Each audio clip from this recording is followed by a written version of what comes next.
सम्मान माने क्या।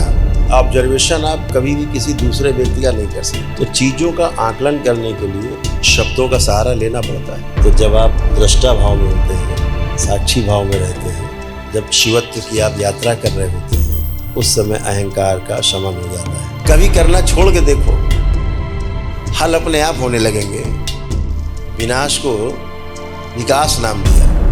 तथा कथित सबसे ज़्यादा पढ़े लिखे लोग हैं जो ये कर रहे हैं। इन सब को पता है कि वो गलत कर रहे हैं। दरबार में आप सभी का बहुत बहुत स्वागत है। कल से कुछ प्रश्न बने होंगे।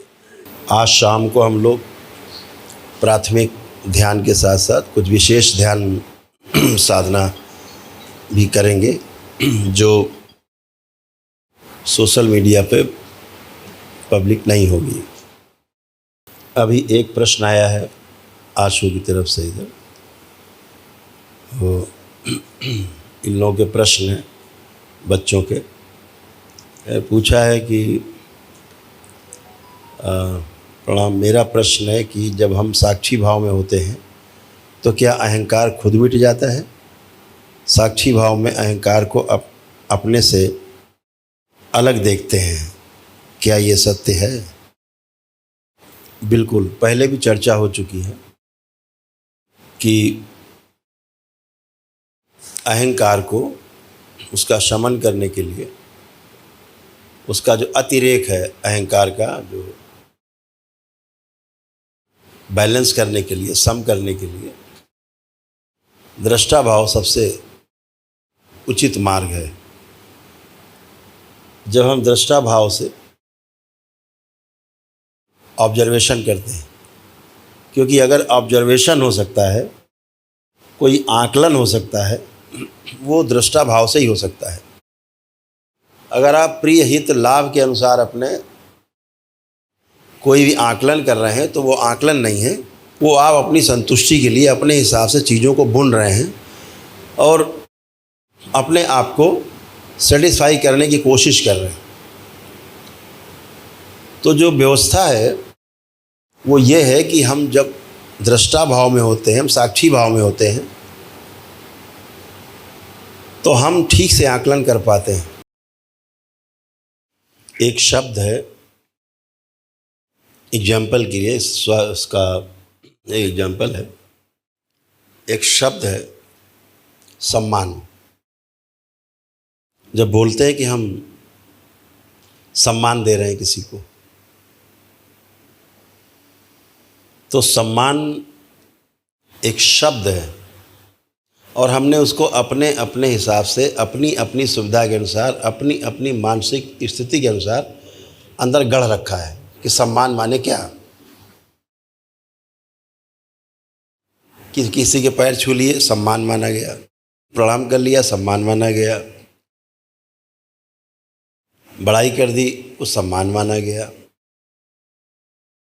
ऐसे जो इवैल्यूएशन है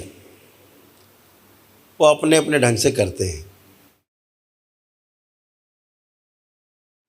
जैसे कोई बच्चा है, पढ़ रहा है, तो उसको हम बोलते हैं कि कोई लाते हैं, कोई अपने बच्चे को सामने गेस्ट के, बच्चे क्या कर रहे हो तुम, पूछते हैं लोग,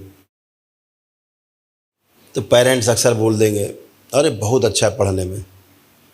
कुछ भी कर सकता है बच्चा आगे चल के। अब ये जो कुछ भी कर सकता है, ये ओवर इवैल्यूएशन है,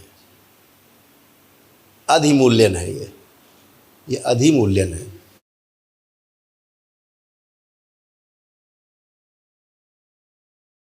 कभी कभी माता पिता खिसिया के बैठे होते हैं गुस्से में बच्चे से, पूछते हैं कैसी पढ़ाई चल रही? अरे ये तो गधा है, कि कुछ नहीं,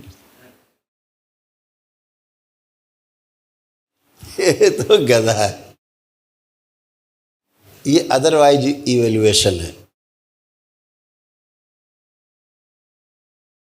अदरवाइज अब गधा बना दिया आदमी से, इतना अवमूल्यन कर दिया। ये जो अवमूल्यन है ये आदमी अपनी भावना के अनुसार सामने वाले का कर रहा है।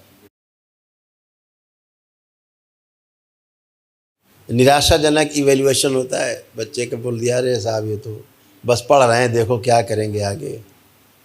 ये हम उसका जो इवैल्यूएशन है वो ठीक से नहीं कर पा रहे हैं। और कंपेयर तो किसी को किसी से किया ही नहीं जा सकता, जो कि माता पिता में एक आदत होती है कंपेयर करना बच्चे की।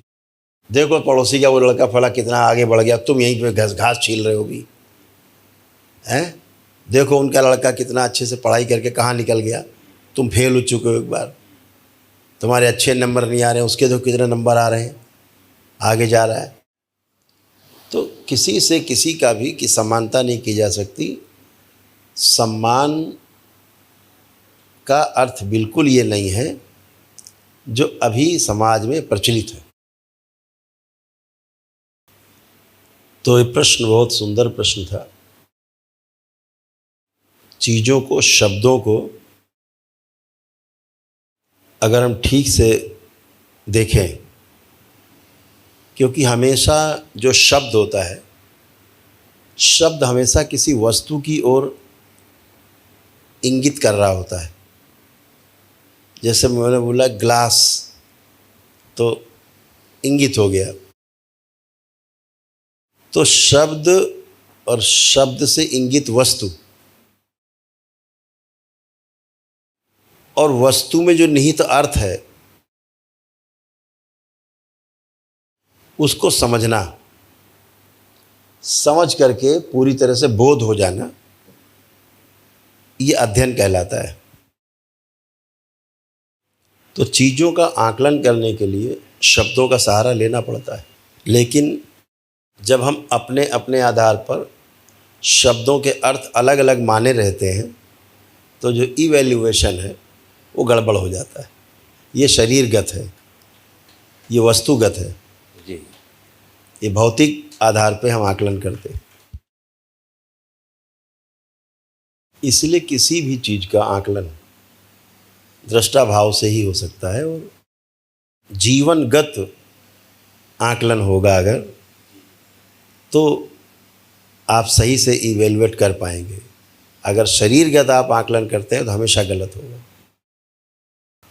इसलिए अहंकार हो, मोह हो, क्रोध हो, जितने भी दोष है वो हो, सभी का आकलन जीवनगत तरीके से ही हो सकता है, दृष्टा भाव से ही हो सकता है।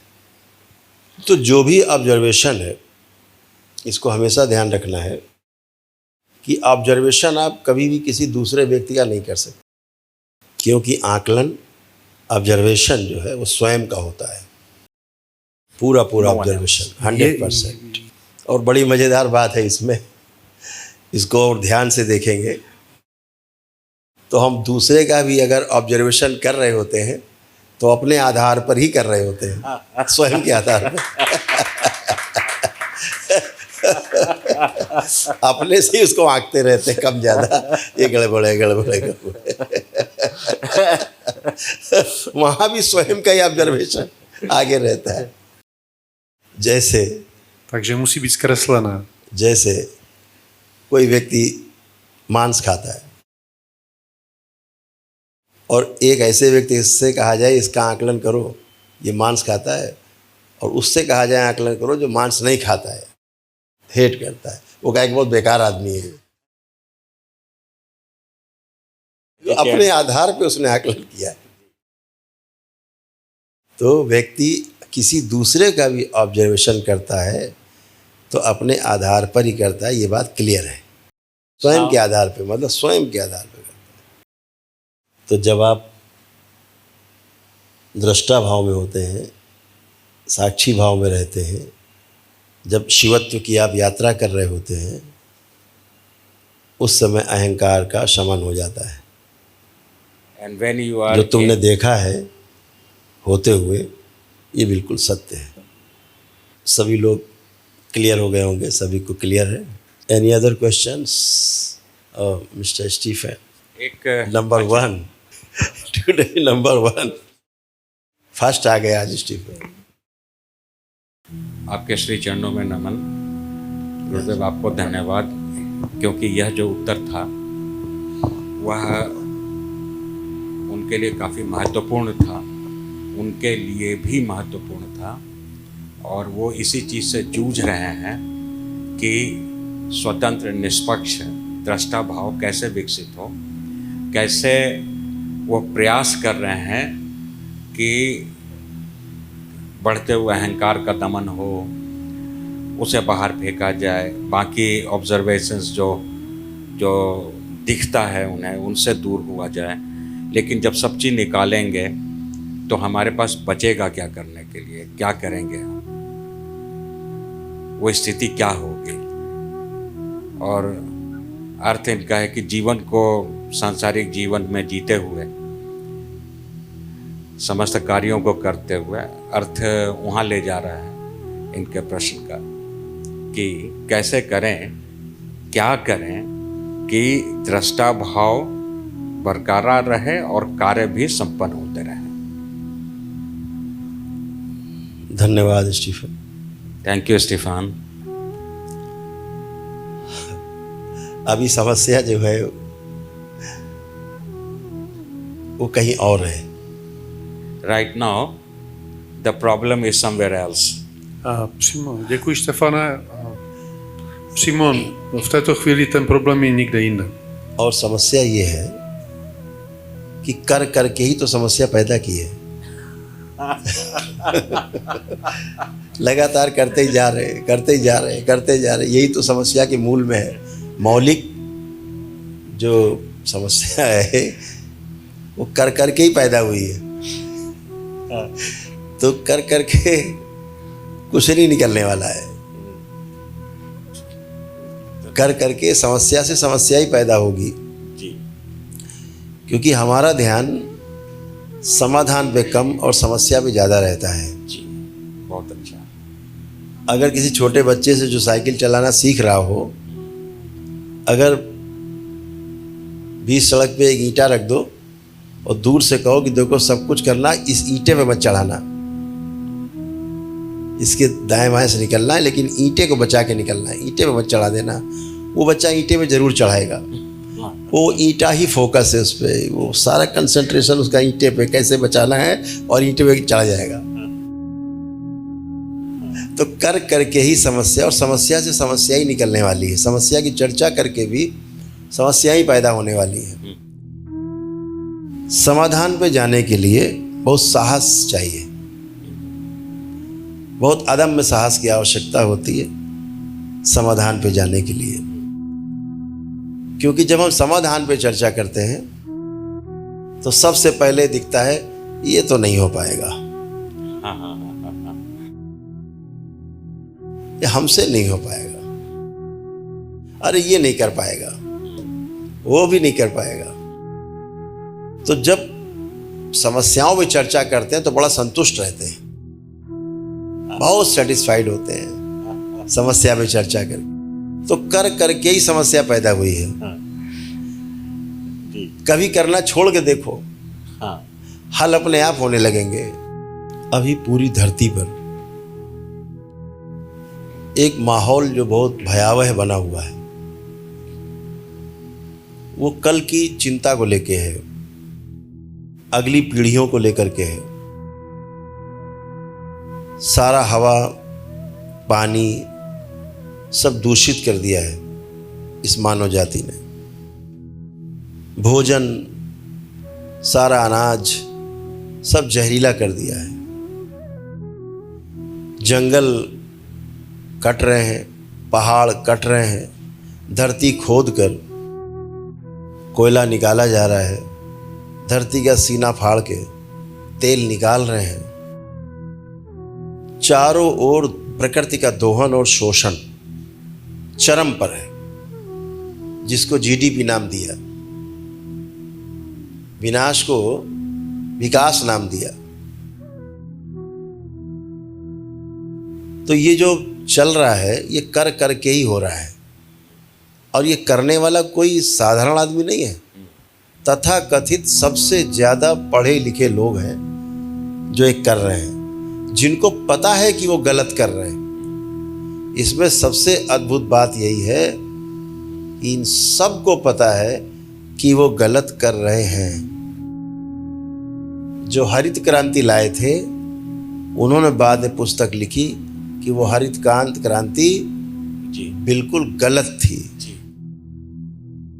तो आज उसका ढिंढोरा पीट के कि बहुत बड़ा काम कर रहे हैं, अच्छा काम कर रहे हैं, विकास हो रहा है, सिर्फ प्रकृति का दोहन, प्रकृति का शोषण हो रहा है और विनाश स्वयं का कर रहे हैं। तो इसलिए जो कर कर के परिस्थितियां बनी हैं, चारों ओर प्रदूषण है, ध्वनि प्रदूषण है, हवा का प्रदूषण है, खान पान में सब बीमारियां पैदा हो रही हैं, खा के जहरीला भोजन, तो ये सब कर कर के ही पैदा हुआ है। जो नहीं कर रहा था तो सब अच्छा अच्छा था। आज समस्या ज़्यादा करने के कारण ही पैदा हुई है। कोरोना काल में करना बंद हो गया था, सारा करना पूरे विश्व में बंद हो गया था, सारी नदियां एकदम स्वच्छ हो गई।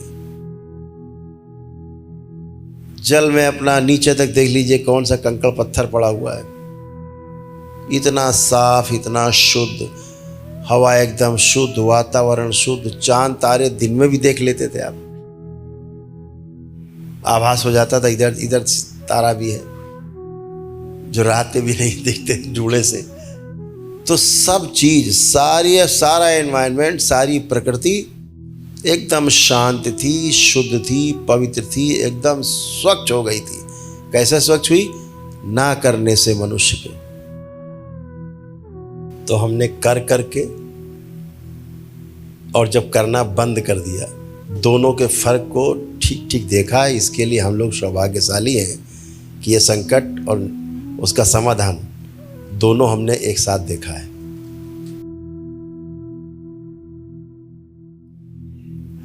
तो दो चीजें हैं लाइफ में,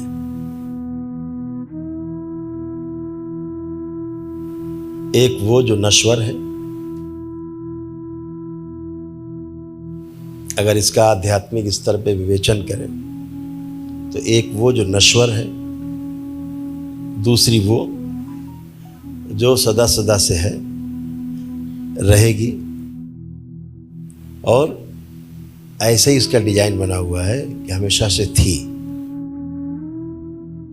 तो जो नश्वर है, जब उसके बारे में हम विचार करते हैं तो वो हमारी चिंता है,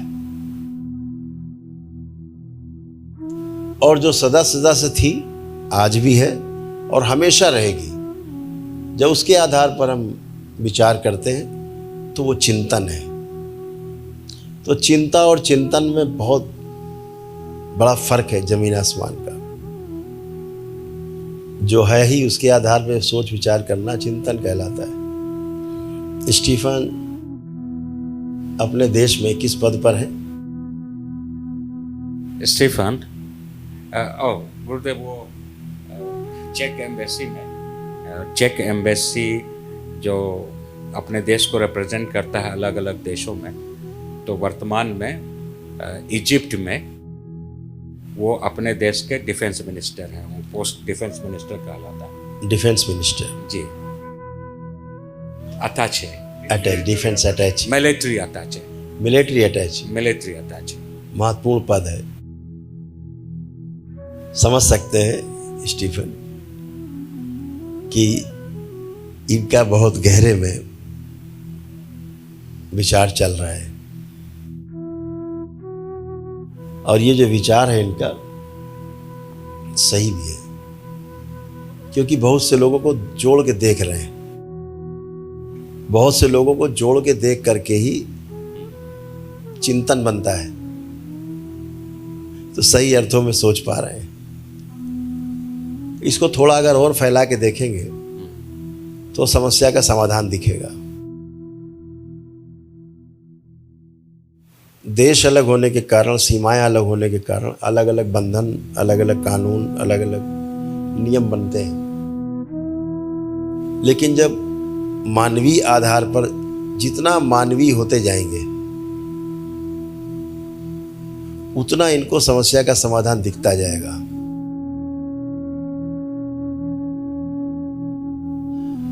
दूसरे शब्दों में कहें, एक लाइन में, जब आप चिंतन के आधार पर चिंता करते हैं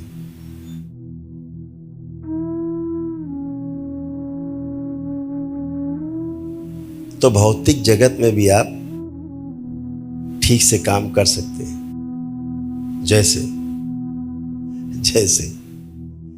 यदि आपके पास आपका चिंतन है, ह्यूमैनिटी का चिंतन है,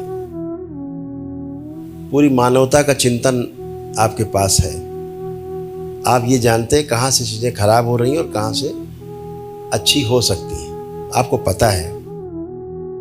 उसके बाद जब आप खराब चीज़ों में जाके काम करते हैं तो आपके अंदर एक आत्मविश्वास रहता है कि चीज़ों को हम ठीक कर लेंगे। जब तक आपके पास आपका चिंतन नहीं होता है, आत्मविश्वास नहीं होगा पीछे का कि हम कर पाएंगे, तो समस्याओं में उलझाव ज़्यादा होगा, उलझन ज़्यादा होगी, प्रॉब्लम ज़्यादा दिखेगी। अगर मेरे पास समाधान है तो हम समस्या से निपटने में अपने आप को बहुत सक्षम पाते हैं। हमें लगता है कि ठीक, कोई बात नहीं, आज नहीं कल हम निपट लेंगे इससे। उसमें स्वयं के अपने अंदर जो एक बेचैनी है, घबराहट है, वो समाप्त हो जाती है, क्योंकि हमारे अंदर समाधान का पूरा ब्लूप्रिंट है।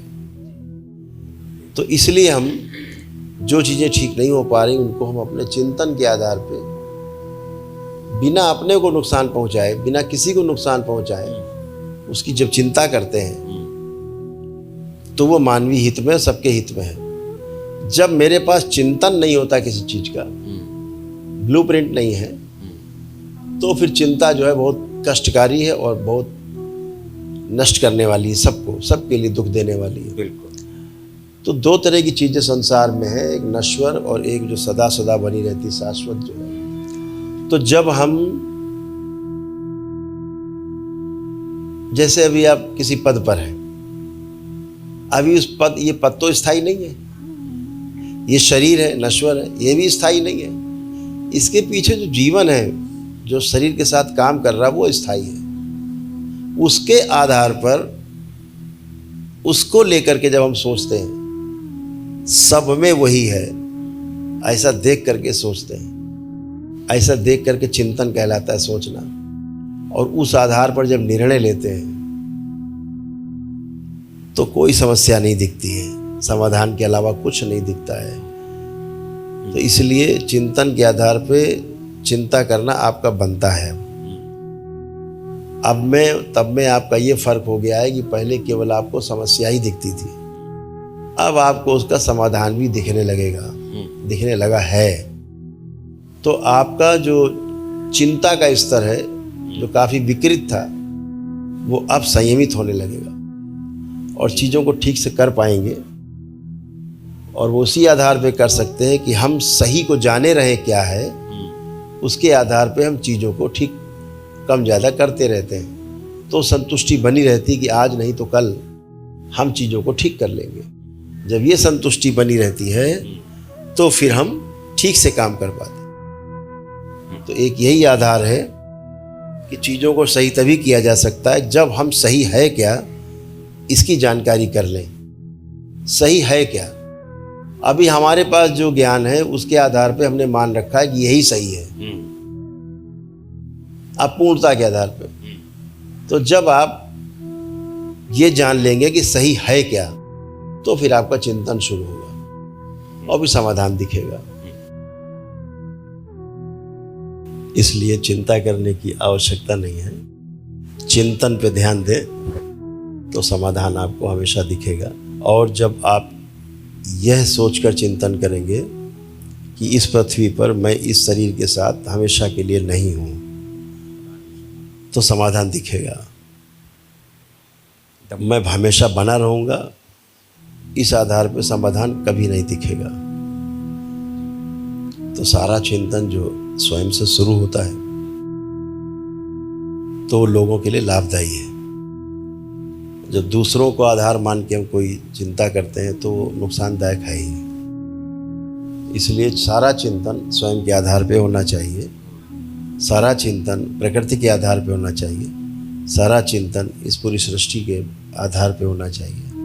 ईश्वर का जो ऐश्वर्य है उसके आधार पे होना चाहिए, ईश्वर के आधार पे होना चाहिए। हम भी उसी ऐश्वर्य में उसी का हिस्सा है, और हम लोग भी जैसे सब ऐश्वर्य ईश्वर में समाया हुआ है, उसी प्रकार हम सब भी उसी ईश्वर में, उस शिव में, उस महाशिव में समाये हुए हैं। तो अपने को चिंता करने की आवश्यकता नहीं है, चिंतन स्वतः ही होता है, यह स्वाभाविक है। हमेशा चिंतन जो है वो स्वाभाविक ही होता है, जो अस्वाभाविक है वो चिंता है। तो हम सभी चिंता से चिंतन की ओर अग्रसर हो रहे हैं। इसमें घबराने की, परेशान होने वाली बात नहीं है, समाधान सामने है। आपका इस प्रकार के प्रश्न करना ये दर्शाता है कि आपका चिंतन शुरू हो गया है। This question reflects that your inquest has begun. Thank you Steve. एक सवाल था, लेकिन वो थोड़ा साधना से अलग है, इसलिए इसको बाद में लेंगे गुरुदेव। किसका है? ये पुरुषोत्तम जी का है। ओ, पूछ दिया जाए, हो सकता है कुछ सलूशन निकल आए। क्योंकि यह गुरुदेव के चरणों में नमन। कोई व्यक्ति ऐसा कैसे करे, कैसे चलाए नॉन प्रॉफिट ऑर्गेनाइजेशन या मंदिर या यज्ञ या पूजा पाठ, किस रूप से चलाए जो उसको कर्म के बंधन में न फंसाए? अच्छा प्रश्न है इनका, क्योंकि ये उसमें संलग्न है, उसमें जूझ रहे हैं जी। तो ये भी चिंतन से जुड़ा हुआ ही प्रश्न है जी। चिंतन के आधार पे चिंता कर रहे हैं जी। अगर चिंतन इनका नहीं होता इस विषय पे तो ये प्रश्न नहीं उठता है कि जो कर रहे हैं ठीक कर रहे हैं। तो आपका जो प्रश्न है कि हमारा भोग न बने, ये सोचना ही गलत है कि हमारा भोग बनेगा कि नहीं बनेगा। ये यहाँ प्रश्न ही नहीं है, प्रश्न नहीं है। ये प्रश्न इसलिए आप में उठा है कि आपने पीछे बहुत कुछ अध्ययन कर रखा है, कुछ चीज़ें देख रखी हैं, समझ रखी हैं। उस आधार पे आपके अंदर एक प्रश्न बनता है, महापुरुषों की कुछ बातें सुनी हैं, उस आधार पे बनता है।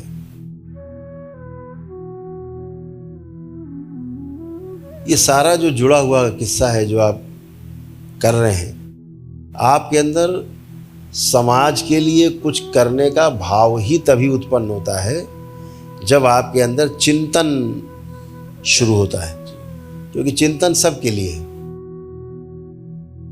और चिंतन के अर्थ में किया गया कार्य कभी भोग नहीं पैदा कर सकता। कौन सा भोग?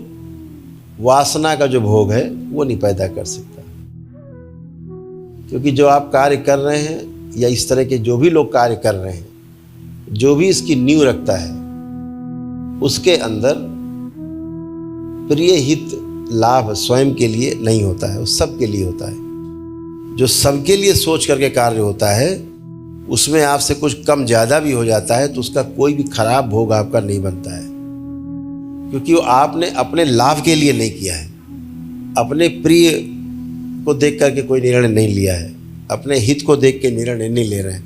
सबका प्रिय हो, सबका हित हो, सबका लाभ हो, ऐसा चिंतन कहलाता है।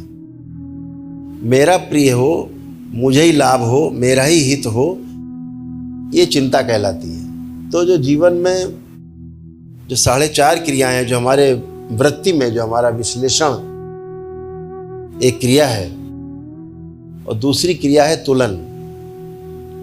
तुलन में प्रिय हित लाभ भी है और तुलन में दूसरे तराजू में न्याय धर्म और सत्य भी है।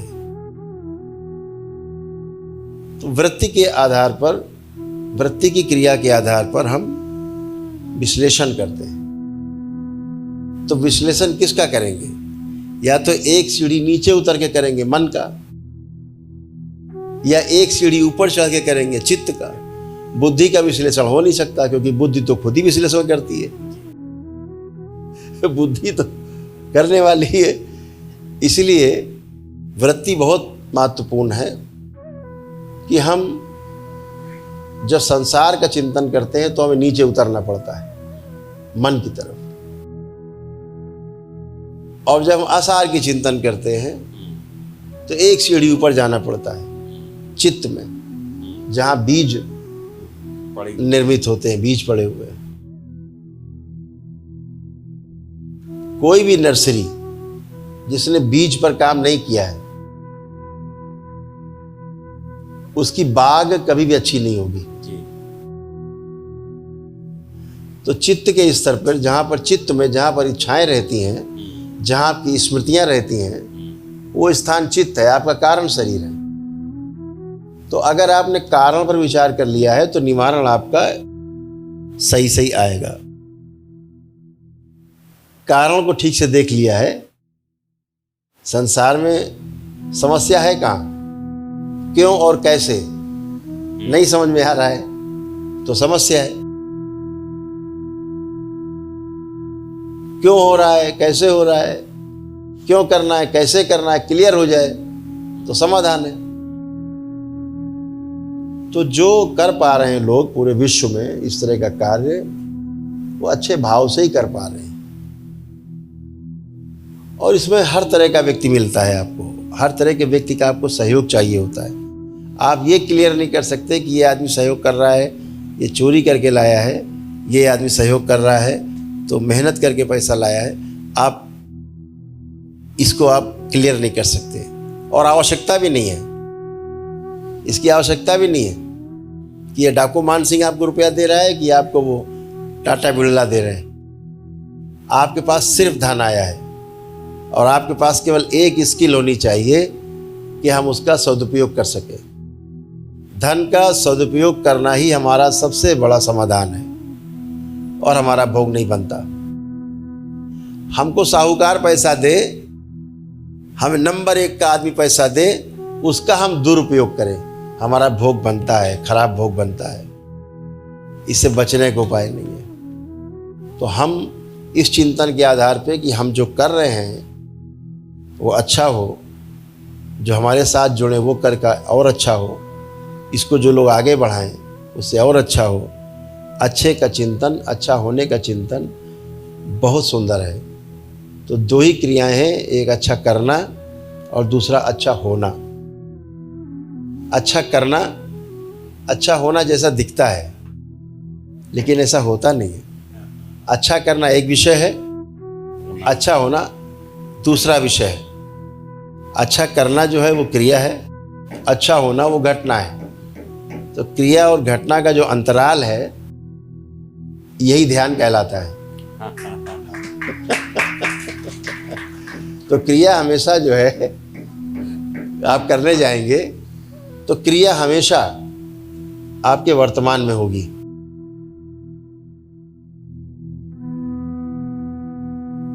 वर्तमान में होगी। बहुत छोटा सा अंतर है क्रिया और घटना में, सोने में और ध्यान में बहुत छोटा सा, माइनर सा, धागे जितना भी अंतर नहीं है। इधर गिरे तो निद्रा, उधर गिरे तो ध्यान। मेरे दृष्टि में निद्रा भी एक बहुत बड़ा ध्यान है। निद्रा भी ध्यान से कम नहीं है। अगर किसी व्यक्ति को ठीक से निद्रा आ जाती है वो ध्यान ही है। उतना समय व्यक्ति होता कहाँ है, कहीं नहीं। तो ध्यान में भी कहीं नहीं होता है। तो घटना और निद्रा भी है, घटना ध्यान भी है। निद्रा कोई क्रिया नहीं है। जैसे मेडिटेशन एक क्रिया है, ध्यान तो नहीं है जी। अल्टीमेट तो ध्यान है। तो क्रिया क्या है? मुद्रा में बैठे, अच्छे आसन में बैठे, सुखासन में, ये क्रिया है। मुद्रा लगा के बैठे, क्रिया है। आंखें बंद की, रीढ़ की हड्डी सीधी की, चेहरे को स्माइली बनाया और इंतजार करने लगे प्रतीक्षा, दृष्टा भाव में अवस्थित हुए। तो क्या है? ये क्रिया है, ये सारी क्रिया है। लेकिन घटना कब घट जाएगी, ध्यान कब घटित होगा, आप जान नहीं पाएंगे। ऐसे ही निद्रा है। आप अच्छे बिस्तर लगाया, बिस्तर पे आरामदायक मुद्रा में लेटे, तकिया लगाया, चादर आदर ओढ़ी, एसी वेसी चलाया, सारा परिस्थितियाँ आपने अनुकूल की और उसके बाद आंखें बंद कर ली। यहाँ तक तो क्रिया है। निद्रा कब आएगी आपको पता नहीं होता, वो भी एक घटना है। तो एक निम्न स्तर पे घटना घट रही है उसको हम निद्रा कह रहे हैं, एक उच्च स्तर पे जो घटना घट रही है उसको हम ध्यान कह रहे हैं। दोनों एक जैसे हैं। तो निद्रा अच्छी लेने वाला व्यक्ति अच्छा ध्यान में जा सकता है, ये संभावनाएं हैं। जिसकी निद्रा ही नहीं है, गायब है, सो ही नहीं पा रहा है, हवा में उड़ रहा है दिन भर, तो वो उसका ध्यान भी अच्छा नहीं होगा। इसलिए अच्छी ध्यान के लिए अच्छी निद्रा भी जरूरत। तो कोई भी आप क्रिया कर रहे हैं, कुछ भी आप कर रहे हैं, आप जब इस भाव से कर रहे हैं कि मैं जो कर रहा हूँ वो सबके लिए सदुपयोग हो, सबका उसमें अच्छा हो, सबका उपकार हो, तो उसमें कहाँ से पैसा आता है, कौन कैसे दे जाता है, कौन कहाँ से लाया, कौन कैसे कर रहा है, चोर आपका सहयोग कर रहा है कि साहूकार कर रहा है, इससे इसका कोई मैटर नहीं। आपका परिणाम अच्छा आना चाहिए, सदुपयोग के आधार पे परिणाम आना चाहिए। आप सदुपयोग कर पाते हैं, बस यही उसका अल्टीमेट है। तो जब सदुपयोग करते हैं तो कोई भोग नहीं बनता किसी प्रकार का। और इसको अगर और थोड़ा रिफाइन कर लें, थोड़ा और ज़्यादा कर लें, आप ताला लगा दें तिजोरी में। कौन सी तिजोरी? भोग की तिजोरी, ना अच्छे का ना बुरे का। मैं अकर्ता हूं, मैं अक्रियाशील का पार्ट हूं, मैं करता ही नहीं, बस माध्यम हूं। तो ना तो अच्छे का पुण्य, ना बुरे का खराब भोग, पाप, दोनों ही नहीं आएगा। और यही चाहिए। अगर पार होना है 84 लाख योनियों के जन्म मरण के बंधन से, तो अच्छा करने से और अच्छा होने से, दोनों से, तमोगुण से, रजोगुण से और सतोगुण से, तीनों से पार जाना होगा, तभी मुक्ति है। अगर अच्छा पकड़ लिया आपने तो फिर से दोबारा भोगने के लिए आप तैयार रहिए, अच्छा फिर से मनुष्य योनि में। इसलिए महापुरुषों का एक कहना है कि हम तीनों से पार जाएं, और तीनों से पार जाने का एक ही विधि है, शिवत्व, साक्षी भाव, दृष्टा भाव, यही रास्ता है। हरिहर। पावेल जमनाचेक का प्रश्न है गुरुदेव कि उनको पुरुषोत्तम जी के उत्तर से बहुत बड़ा उत्तर मिल गया।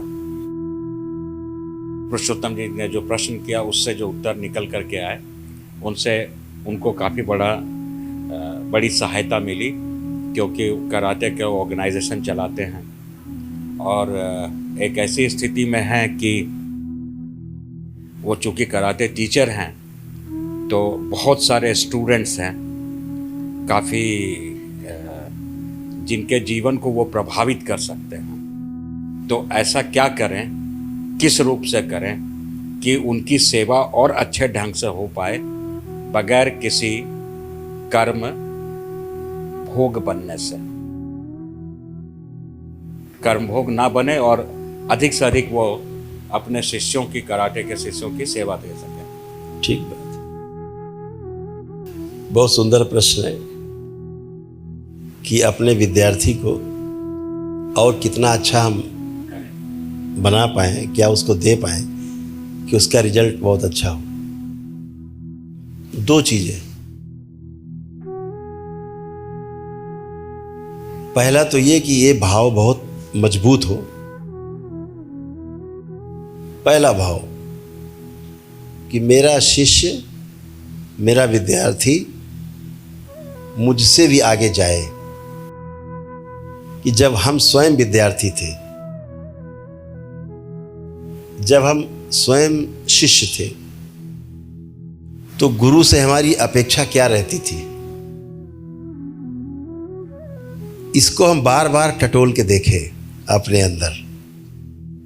निश्चित रूप से जो आपके प्रश्न रहे हैं अपने गुरु के साथ शिक्षा प्राप्त करते हुए, वही सारे प्रश्न आपके शिष्य के अंदर हैं। इस आधार पे भी आप उसका समाधान कर सकते हैं और अच्छा बना सकते हैं। Thank you. इसमें एक छोटी सी बात और है। जब कभी हम शिष्य होते थे, शिष्य तो हम जीवन भर रहते हैं, फिर भी कहने के लिए शब्दों में कि जब तक जिंदा गुरु साथ में था हम शिष्य रहते हैं। मेरे जीवन में किसी ने भी कोई हमारे साथ बहुत आगे बढ़ करके हमारी मदद की हो, जिसकी हम अपेक्षा भी नहीं करते कि कोई करेगा, तो हमारे मुंह से वही निकलता है थैंक यू। इस थैंक यू को इतना बड़ा कर दीजिए, उस घटना का जवाब जब आपके सामने इसी किसी तरह के परिस्थितियों से लड़ता हुआ, फंसा हुआ कोई शिष्य सामने आए, तो उस थैंक यू को आपको याद करना है। और जो आपके साथ किसी ने किया था अच्छा, वो उसको अच्छा करना है। असल में ये थैंक यू है। असल का थैंक यू ये है कि जब वैसा कर पाते हैं तो बातों से नहीं, अपने अनुभव के आधार पे हम थैंक यू करें। इस बात को थोड़ा अगर और विस्तार दें, अपने पूरे जीवन यात्रा में जब भी किसी ने आपकी मदद की हो और आपके हृदय से थैंक यू निकला हो, तो जब भी मौका लगे लाइफ में, आप ही की तरह इच्छा रख के सामने व्यक्ति आया हो उसी तरह का, और आप उसकी मदद कर दें, उस घटना का असली थैंक यू वही होता है।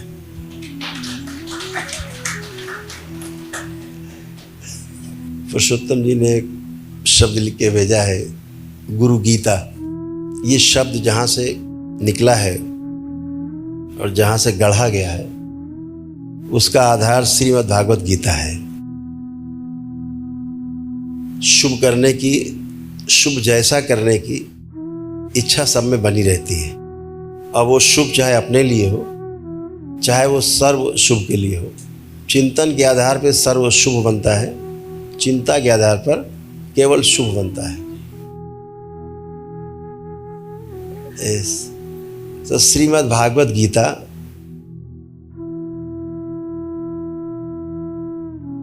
का मतलब यही हुआ मेरे अनुसार। लोग उसको क्या नाम देते हैं, क्या अर्थ निकालते हैं, पता नहीं। मेरे अनुसार ये एक गीत है। गीता मतलब गीत है। और कौन सा गीत है? श्रीमद् भागवत गीता, प्रभु के द्वारा गाया गया गीत है। स्वयं भगवान नारायण के द्वारा गाया गया ये गीत है। ये कृष्ण का गीत नहीं है, ये भगवान नारायण का गीत है। कृष्ण के द्वारा है। यस, कृष्ण से नहीं है, कृष्ण के द्वारा है, कृष्ण का नहीं है। नारायण का गीत है, जो नारायण के द्वारा ये पूरे सृष्टि के लिए दिया गया है। तो गीत कोई भी हो, वो चाहे गुरु का गीत हो, चाहे वो पशु पक्षियों में गीत लिखा गया हो,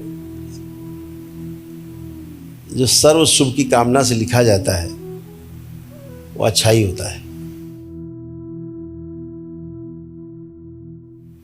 तो जैसे गुरु गीता का नाम लिया, मुझे उसके बारे में बहुत ज़्यादा नॉलेज नहीं है। हम तो शब्द के आधार पे, अनुमान के आधार पर हम बात कर रहे हैं। तो गुरु गीता जो है ना, गुरु तो अपने आप में गीत है और गुरु अपने आप में संगीत है। गुरु कंप्लीट है।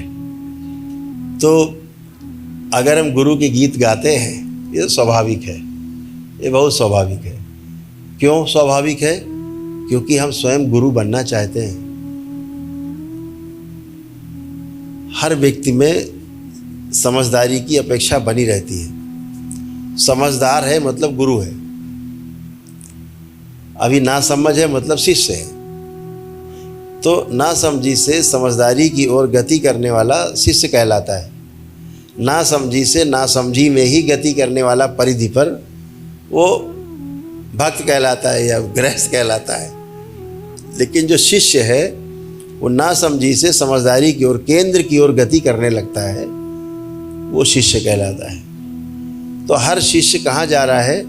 गुरुत्व केंद्र पर, जिसे गुरु कहा गया। जो केंद्र है, जो गुरु है, जो सबसे हल्का है, वो गुरु है।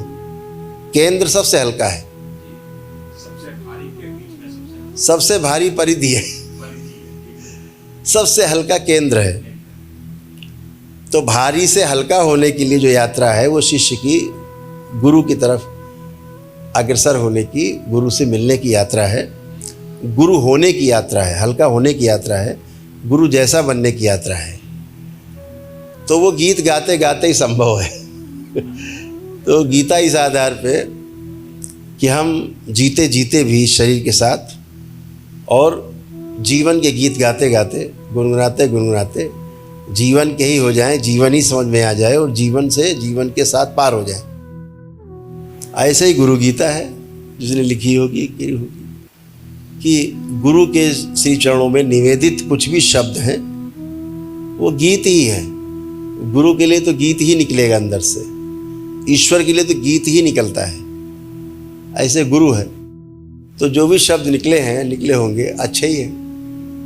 तो गुरु का वर्णन, गुरु की प्रशंसा करके असल में हम अपने मार्ग को सुगम बनाते हैं। जैसे रात में जब अंधेरे में निकलते थे, हम लोग तो सिखाया गया था बचपन में कि जहाँ वो अंधेरे में भूत प्रेत रहते हैं तो हनुमान चालीसा पढ़ते हुए निकल जाया करो। तो जैसे ही अंधेरा होता था तो सब लड़के चिल्लाने लगते थे, साथ वाले, जय हनुमान ज्ञान गुण सागर, जय के पुस्तक। तो ये अपने भय को ही निकाल रहे होते थे हम लोग। भूत पिशाच निकल गया, महावीर जब नाम सुना हुआ। तो ये भय को बाहर निकालने की विधि थी और सब मिल के गाते थे बच्चे, हम सारे। एक हमारे ननिहाल में एक मंदिर था, बहुत जंगल में था, वो झारखंडेश्वर बोला जाता था। झारखंड मतलब झाड़ी के बीच में ऐसे वो था, तो बहुत बड़े जंगल में था वो। तो हमारी बहुत आदत थी उस मंदिर में जाने की। वीरान जगह था, एकदम वीरान। वहाँ की बहुत सारी घटनाएं हैं मेरे जीवन में। जब भी छुट्टी में जाते थे तो गर्मी का सीजन होता था, तो गर्मी में और वीरान होता था, लू चल रही होती, रात में और हाँ साए चल रही होती थी। दिन में लगता था कि भूत प्रेत चले आ रहे सारे, ऐसा सन्नाटा और ऐसी आवाज़ आती थी हवाओं की दिन में जी। तो हम लोग लड़के रात में ही चले जाते थे। तो सब लोग, एक जगह पड़ता था, एक नाला, मतलब पानी होता था वहाँ, तो उस जगह बहुत झाड़ी झकाड़ी थी। तो हम लोग उसके 50 कदम पहले से ही भूत पिशाच घटना यहाँ हुए, महावीर जब नाम सुना, तो सारे बोलते थे। तो सारे बोलने से एक दूसरे से बड़ा सपोर्ट मिलता रहता है, हाँ सब लोग हैं, ऐसा करके पार हो जाते थे। तो गीता भी जो गीत भी जो ऐसे ही प्रभु के गीत गाते हैं हम लोग, रोज आरती करते हैं तो अपने भय को ही हटाते हैं, हम अपने विकारों को ही नष्ट करते हैं गीत गा के। तो ऐसे गुरु का गीत है, अगर गाया जाए तो बहुत अच्छा है। गुरु के गीत गाने में क्या हर्ज है, अपना ही भला है, पार हो जाएंगे हंसते खेलते, भय नहीं होगा। इस आधार पे कोई भी गीता बना सकता है, गीत कोई भी लिख सकता है, सबको अधिकार है। सबके अंदर गीत संगीत चलता ही रहता है, अंदर गीत है, संगीत है, वही बाहर है। इसके अलावा कुछ और पूछना चाह रहे हो तो चर्चा हो सकती है। यही पूछना चाह रहे थे, कुछ और पूछना चाह रहे थे?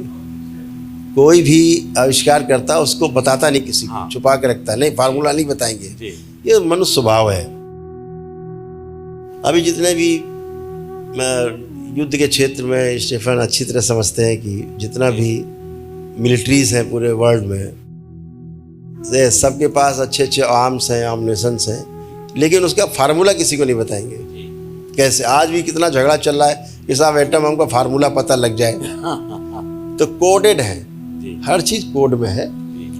तो ये तो पूरी सृष्टि के बारे में है, इसलिए हमारे महापुरुषों ने ग्रंथों में भी तमाम चीज़ें दोहों के रूप में घटनाओं के रूप में, बातों के रूप में सरलता से कोड कर दिया। अब उसको हम अपने अपने अंदर, जो हमारे अंदर ज्ञान है, उसके आधार पर लेते हैं, फंस जाते हैं, जबकि वो डिकोड होने वाली वस्तु है। जब खाली बहुत रहते थे हम तो बैठे बैठे डिकोड किया करते थे, ऐसा क्यों, ऐसा क्यों, शिव का ऐसा स्वरूप क्यों, तो ऐसा स्वरूप गणेश का क्यों, कार्तिकेय ऐसा क्यों, तो नंदी ऐसा क्यों, हाँ, तो माँ दुर्गा का स्वरूप ये क्यों, माँ महाकाली का ऐसा स्वरूप क्यों है, तो रावण कैसे था, 10 सिर से, कोई दिखता नहीं 10 सिर वाला आदमी, मिलता नहीं कोई उल्लेख। तो ये सब कोडेड, सब कोड है।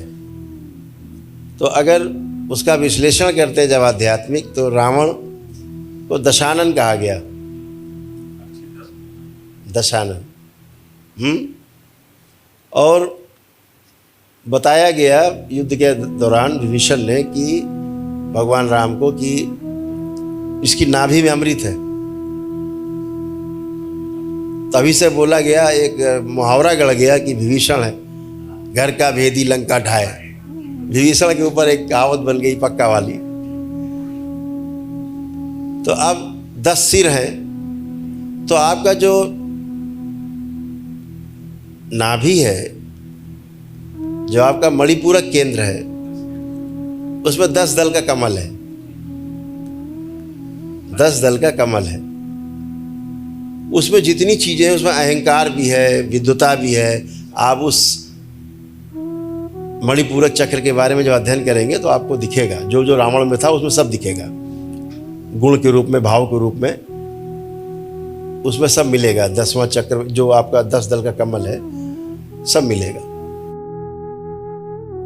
तो अब ये तो कोई भी जा सकता है, सभी लोग गए, बहुत लोग गए, तो सब रावण तो नहीं हो गए। लेकिन रावण को ही दशानन क्यों कहा, 10 सिर वाला क्यों कहा? भगवान राम को कहा गया कि वो 12 कला के अवतार हैं। भगवान राम को बता दिया गया कि वो 12 कला के अवतार हैं। तो ये 12 कला क्या है? कृष्ण को कहा गया कि 16 कला के अवतार हैं कृष्ण। तो 16 कला का अवतार क्यों बोल दिया गया? तो राम अनाहत चक्र पर हमेशा विराजते थे, 12 दल का कमल है, तो बोले 12 कला के अवतार। 12 कलाएं सिद्ध थी उनको, 12 कलाओं में सिद्ध थे। तो 12 दल का कमल अनाहत चक्र उनको पूरा सिद्ध था, तो वो 12 दल के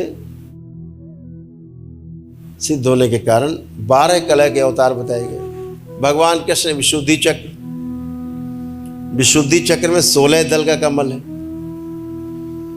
तो ये विशुद्धि चक्र उनका सिद्ध था, भगवान श्री कृष्ण का 16 दल का। इस आधार पर वो 16 कला के अवतार कहलाए। अब ये सिद्ध क्या है? अब डिकोड करना अगर इसको, कि भगवान राम हृदय क्षेत्र में रहते थे, अनाहत चक्र पे 12 कलाएं सिद्ध थीं, 12 दल होते हैं, कमल के पुष्प की पंखुड़ियाँ 12 हैं इस अनाहत चक्र में। इस आधार पर भगवान राम 12 कला के अवतार कहलाए। कृष्ण 16 कला के अवतार कहलाए, क्योंकि विशुद्धि चक्र उनको सिद्ध था। रावण 10 कला का अवतार था, 10 कला सिद्ध थी उसको, इसलिए दशानन कहलाया, क्योंकि 10 दल का जो कमल है विशुद्धि चक्र है। अब आप इसका डिकोड करेंगे तो डिकोड में आपको पता चलेगा कि सिद्ध क्या है, सिद्ध होना क्या है। तो सिद्ध होना यह है कि ये 12 कलाएं, 10 कलाएं, 16 कलाएं रावण की हो, राम की हो, चाहे श्री कृष्ण की हो। सिद्ध का मतलब था अभी आप खुली आंख से, हम सब बैठे हैं, आप सब बैठे हैं, अभी अब साहब सभी खुली आंखों से अपने मूलाधार पर अवस्थित हैं। आंखें खुली हैं, ध्यान नहीं कर रहे, आप मूलाधार पर हैं। ये कक्षा 1 का विद्यार्थी बता देगा आप मूलाधार पे हैं, ठीक। लेकिन रावण जब खुली आंख से देखता था, अपने सारे कर्म करता था, उस समय भी वो अपनी नाभि पर रहता था, अपने मणिपूरक चक्र पर रहता था। राम खुली आंखों से भी सारे कर्म करते हुए भी अपने अनाहत चक्र में विराजते थे। श्री कृष्ण 16 कला विशुद्धि चक्र पर रहते थे, खुली आंखों से सारे काम करते हुए, दान करते हुए, चाहे युद्ध करते हुए भी, सोते हुए भी, जागते हुए भी यहाँ रहते ही थे। इसके ऊपर की यात्रा करते थे। रावण जब आंख खोलता था तो नाभि पे स्थिर हो जाता था, आंख बंद करता था तो ऊपर की ओर गति करता था। राम अनाहत चक्र पे निवास करते थे, इसीलिए उनमें भाव की प्रमुखता रही है। राम के कैरेक्टर में भाव की प्रमुखता सबसे ज़्यादा है, क्योंकि हृदय क्षेत्र, मैंने एक दिन आप लोगों को ध्यान कराया था भाव का। आप लोग कितने भाव विह्वल थे, कितने आह्लादित थे, कितना आपको बस पूरा पूरा हृदय हृदय हृदय हृदय, केवल हृदय। कुछ बच्चे हमारे साथ हैं जो हमारे पास गए भाग के कि गुरुदेव मेरा तो हृदय ही नहीं बंद हो रहा है। तो चालू रहा है, बंद नहीं हो रहा है। बंद मतलब क्या हुआ कि ये तो चालू हो गया, बंद ही नहीं हो रहा है। अब मुझे लग रहा है हम यहीं से श्वास ले रहे हैं, हृदय से ही। तो इतना गहरे भाव में चले गए। तो इसलिए सिद्ध का मतलब है कि अभी आप मूलाधार पर हैं, आँख खुली पर ध्यान करने बैठेंगे तो ऊपर की गति करेंगे। लेकिन रावण की स्टार्टिंग नाभि से होती थी, और इस दरबार ने भी आप सबकी स्टार्टिंग ही नाभि से रखी है। आप जब ध्यान करने बैठते हैं तो आप यहीं से शुरू करते हैं। दरबार की कोशिश रहती है भाव के रूप में कि आपकी इच्छा शक्ति प्रबल हो। नाभि आपका इच्छा शक्ति का केंद्र है। इसलिए दरबार का जो शिष्य है, आप हमेशा पाते होंगे जितने लोग यहाँ बैठे हैं, आप दरबार के जो शिष्य हैं, किसी में मृत्यु का भय नहीं आता। आप स्वयं देख सकते हैं, मृत्यु का भय ही नहीं है। आप इतने लोग बैठे हैं जो दरबार से जुड़े हैं, हाथ उठा के बता दें, सोच लें मौत के बारे में, कोई भय आ रहा है? तो अभय प्रदान करता है दरबार सर्वप्रथम। क्यों प्रदान होता है भय? क्योंकि आपकी इच्छा शक्ति को इतना बढ़ा के रखा है कि आपकी चित्त शक्ति दरबार ने मजबूत की, आपकी आनंद की शक्ति दरबार ने मजबूत की, आपकी इच्छा शक्ति दरबार ने मजबूत की है, आपकी संकल्प की शक्ति को दरबार ने मजबूत किया है। अब ज्ञान की शक्ति को मजबूत करने का कार्य जीरो बैलेंस के तहत किया जा रहा है, इस ध्यान साधना के तहत किया जा रहा है। तो शिव की 5 शक्तियां हैं, 4 आपको प्राप्त हैं, 5वीं प्राप्ति के लिए आप प्रयास कर रहे हैं।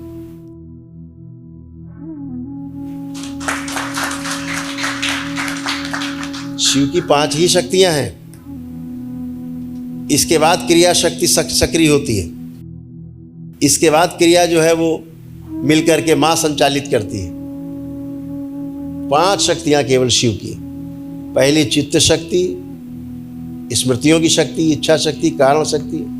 तो पहली चित्त शक्ति शिव की, दूसरी शक्ति आपकी आनंद की शक्ति, तीसरी शक्ति आपकी इच्छा शक्ति, चौथी शक्ति आपकी संकल्प की शक्ति, और 5वीं शक्ति आपके ज्ञान की, आपके अनुभव की शक्ति। ये 5 ही शक्ति शिव की हैं, जिसमें 4 आपको दरबार की ओर से प्राप्त हैं, 5वीं को प्राप्त करने के लिए आप प्रयासरत हैं। ईश्वर आपको सफलता दे। हरि हरि।